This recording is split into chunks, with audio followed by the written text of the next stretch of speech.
Hello বন্ধুরা, আমরা ফুল্লতলা যাওয়ার জন্য বেরিয়ে পড়েছি।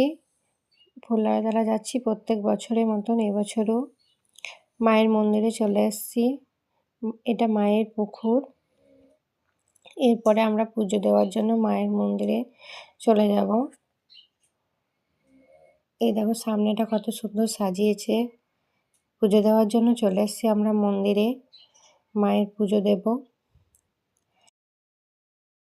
এবার দেখো সামনে মায়ের মন্দিরের সামনে মাকে একটু ধূপবাতি দেখিয়ে দিলাম। তারপরে আমরা পাশে একটা শিব মন্দিরে একটু দেখে নিলাম। এটা শিব মন্দির। এখানে চাইলে তোমরা মায়ের প্রসাদও খেতে পারো।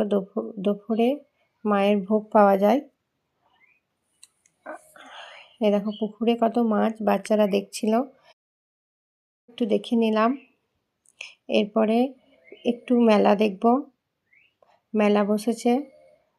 আমাদের বিশেষ সময় ছিল না, তার জন্য অল্প একটু ঘুরেই বাড়ির উদ্দেশ্যে রওনা দিয়ে দিয়েছি।